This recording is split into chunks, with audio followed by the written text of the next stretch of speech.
சங்கீதம் 62:5 சொல்கிறது, நான் நம்புகிறது அவராலே வரும். உன் செய்கைக்குத் தக்க பலனை கர்த்தர் உனக்குக் கட்டளையிடுவாராக. இஸ்ரவேலின் தேவனாகிய கர்த்தருடைய செட்டைகளின் கீழ் அடைக்கலமாய் வந்த உனக்கு அவராலே நிறைவான பலன் கிடைப்பதாக. அவருடைய கிரியைகளெல்லாம் சத்தியமும் அவருடைய வழிகள் நியாயமும் ஆனவைகள்.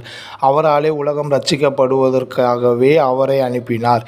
இப்படி நாம் அவருடைய இரத்தத்தினாலே நீதிமான்கள் ஆக்கப்பட்டிருக்க, கோபாக்கினைக்கு நீங்களாக அவராலே நாம் இரட்சிக்கப்படுவது அதிக நிச்சயமாமே. அந்தபடி நீங்கள் அவராலே இயேசு கிறிஸ்துவுக்குட்பட்டிருக்கிறீர்கள். எழுதியிருக்கிறபடி, மேன்மை பாராட்டுகிறவன் கர்த்தரைக் குறித்தே மேன்மை பாராட்டுவானாக. பிதாவாகிய ஒரே தேவன் நமக்கு உண்டு. அவராலே சகலமும் உண்டாயிருக்கிறது. அவருக்கென்று நாமும் உண்டாயிருக்கிறோம். இயேசு கிறிஸ்து என்னும் ஒரே கர்த்தரும் நமக்குண்டு. அவர் மூலமாய் சகலமும் உண்டாயிருக்கிறது. அவர் மூலமாய் நாமும் உண்டாயிருக்கிறோம். அவருடைய கற்பனைகளால் நாம் கைக்கொண்டு அவருக்கு முன்பாக பிரியமானவைகளை செய்கிறபடியால் நாம் வேண்டிக் கொள்வதையே அதை அவராலே பெற்றுக்கொள்கிறோம். நாம் வேண்டிக் கொள்வதை அவராலே நாம் பெற்றுக்கொள்கிறபடியால் அவர் உன்னதமான தேவன் என்பதை நாம் அறிந்து கொள்வோம். தேவனுக்கே மகிமை உண்டாவதாக. ஆமேன்.